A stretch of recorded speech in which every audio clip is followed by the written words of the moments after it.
محترم ناظرین، استغفراللہ میں کتنی طاقت ہے اس میں بارے میں بہت کم لوگ جانتے ہیں۔ استغفراللہ کتنا پاورفل ذکر ہے اس کی حقیقت کو بہت کم لوگ جانتے ہیں۔ استغفراللہ پڑھنے کے کیا فائدے ہیں اور کتنے راز اس میں پوشیدہ ہیں، اس کی اہمیت اور فضیلت کو صرف وہی لوگ جان سکتے ہیں جنہوں نے اپنی زندگی کو، اپنے ہر لمحہ کو استغفراللہ سے آباد اور شاد کر لیا ہوگا۔ محترم ناظرین، جب بندے کے گناہ بڑھ جاتے ہیں، اس کی کوئی نیکی ان گناہوں کا کفارہ بننے کو نہیں ہوتی، تو اللہ تعالیٰ ایسے انسان کو غم میں مبتلا کر دیتا ہے تاکہ وہ ان گناہوں کا کفارہ بن جائے، تاکہ ایسا انسان جیتے جی گناہوں کا بوجھ نہ اٹھائے پھرے، گناہوں کے بوجھ تلے دبا نہ رہے۔ اللہ پاک چاہتے ہیں کہ مرنے سے پہلے، موت سے پہلے، میری ملاقات سے پہلے میں اپنی مخلوق کو ان کی اپنی جانوں پر کیے گئے ظلم یعنی گناہوں کو صاف اور معاف کر دوں۔ اللہ تو ہر وقت ہر گھڑی ہمیں معاف کرنے کے لیے تیار ہیں، لیکن ہم گناہ تو کیے جا رہے ہیں، توبہ نہیں کرتے، اپنے گناہوں سے معافی نہیں مانگتے۔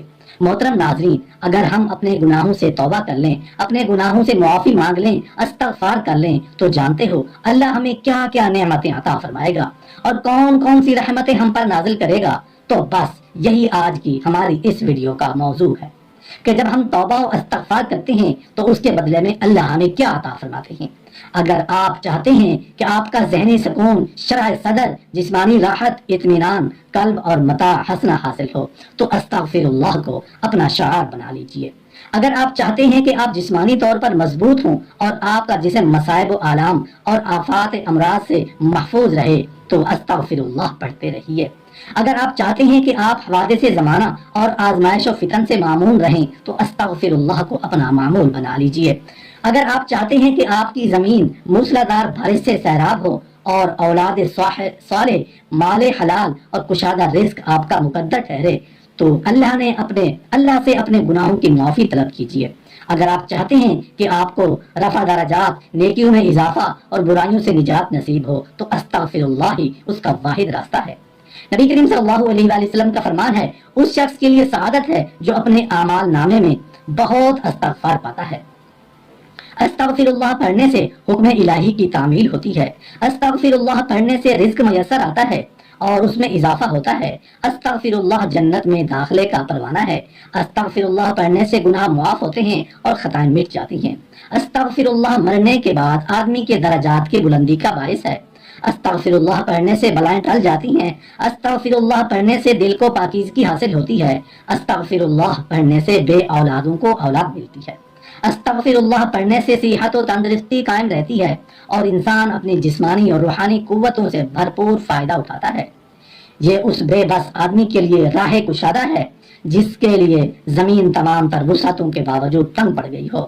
وہ مایوس شخص جو اپنے آپ سے اکتا گیا ہو، وہ پریشانی کے باعث تنگ دلی کا شکار رہتا ہو، استغفراللہ اس کی مایوسی اور پریشانی دور کر کے اسے نئی زندگی عطا کرتا ہے اور فراخ دلی سے آشنا کرتا ہے۔ استغفراللہ ہر اس آدمی کی گمشدہ متاع ہے جو سچی خوشی ڈھونڈتا پھرتا ہے لیکن اسے نہیں پاتا۔ استغفراللہ ہر اس شخص کے لیے آسودہ حالی کی نوید ہے جو مالی طور پر تنگ دستی کا شکار ہے۔ وہ بے اولاد شخص جو اولاد کی تمنا کرتا ہو، استغفراللہ کرنے سے اولاد ملتی ہے۔ وہ مریض جو کسی دیرینہ بیماری کا شکار ہے اور زندگی سے مایوس ہو گیا ہے، استغفراللہ اس کے لیے شفا یابی اور تندرستی کا سندیشہ لاتا ہے۔ استغفراللہ اس مریض کے لیے دوائے شافی ہے جو گناہوں کی بیماری میں مبتلا ہے۔ استغفراللہ اس شخص کے لیے سفینہ نجات ہے جو معصیتوں کے غلیظ جوہر میں غوطے کھاتا ہے۔ استغفراللہ اس خستہ حال آدمی کے لیے خوشحالی کا پیغام ہے جس کی کمر مصائب و مشکلات اور آفات و آلام سے توڑ ڈالی ہو۔ انسانی زندگی کی عام مصائب و مشکلات کا باعث یہی گناہ ہوتے ہیں، لیکن اس سلسلے کی دوسری اطمینان بخش بات یہ ہے کہ بہت تھوڑے گناہ ہیں جن کی وجہ سے مصائب و مشکلات آتی ہیں۔ زیادہ تر گناہ تو اللہ تعالیٰ اپنے فضل کرم سے معاف فرما دیتا ہے۔ ارشاد باری تعالیٰ ہے، اور تمہیں جو بھی مصیبت پہنچتی ہے تو وہ تمہارے اپنے ہی کرتوتوں کی وجہ سے پہنچتی ہے، اور بہت سی باتوں سے تو وہ درگزر ہی فرماتا ہے۔ اگر وہ تمام گناہوں کی پکڑ کرنے لگے تو روئے زمین پر کوئی جاندار باقی نہ بچے۔ اگر اللہ لوگوں کو اس وجہ سے پکڑتا جو انہوں نے کمایا تو وہ اس زمین کی پشت پر چلنے والا کوئی جاندار نہ چھوڑتا، لیکن وہ انہیں ایک مقررہ وقت تک ڈھیل دیتا ہے، پھر جب ان کا مقررہ وقت آ جائے تو وہی انہیں سزا دے گا۔ یقیناً اللہ اپنے بندوں کو خوب دیکھنے والا، اور اگر اللہ لوگوں کے ظلم پر ان کا مواخذہ کرے تو اس زمین پر کوئی چلنے پھرنے والا نہ چھوڑے، لیکن وہ ایک مقررہ وقت تک انہیں ڈھیل دیتا ہے۔ پھر جب ان کا مقررہ وقت آ پہنچتا ہے تو وہ ایک گھڑی بھی آگے انسان خطائیں کرتے ہیں تو ان سے گناہ سرزد ہو جاتے ہیں۔ یوں ان کی ایک بہت بڑی ضرورت یہ بھی ہے کہ ان کی خطائیں معاف کر دی جائیں، گناہوں کا بوجھ ان کے کندھوں پر سے اتار دیا جائے۔ بلکہ اگر یہ کہا جائے تو غلط نہیں ہوگا کہ زمین پر بسنے والی دونوں عاقل مخلوقیں یعنی جن و انس کی سب سے بڑی ضرورت یہ ہے کہ ان کے گناہ معاف کر دیے جائیں۔ اللہ تعالیٰ نے ان دونوں مخلوقوں سے یہ وعدہ کیا ہے کہ وہ ان کے گناہ معاف کر دے گا، شرط یہ عائد کی کہ وہ اس کے حضور گناہوں کی معافی چاہیں۔ اگر وہ اس سے معافی چاہیں گے تو وہ ان کے گناہ معاف کر دے گا۔ یہ بھی فرمایا کہ تمہیں اچھے برے جیسے بھی حالات پیش آ جائیں وہ تمہارے اپنے اعمال کا نتیجہ ہوتے ہیں۔ اگر تمہیں بہتر حالات پیش آتے ہیں تو اللہ کا شکر ادا کرو کہ اس نے تمہیں معاف فرما دیا۔ اگر برے حالات پیش آتے ہیں تو خود کو ملامت کرو، خود کو قصوروار ٹھہراؤ کہ تمہاری بد اعمالیوں کا نتیجہ یہی تھا۔ حدیث سے یہ بھی معلوم ہوتا ہے کہ آدمی کو اگر برے حالات اور مشکلات سے واسطہ پڑے تو اسے اللہ تعالیٰ سے اپنے گناہوں کی معافی مانگنی چاہیے اور کثرت سے استغفار کرنا چاہیے۔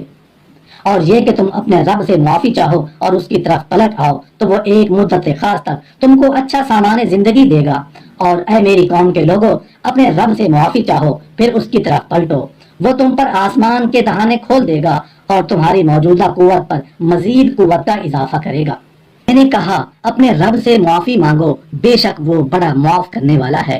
وہ تم پر آسمان سے خوب بارشیں برسائے گا، تمہیں مال اور اولاد سے نوازے گا، تمہارے لیے باغ پیدا کرے گا اور تمہارے لیے نہریں جاری کر دے گا۔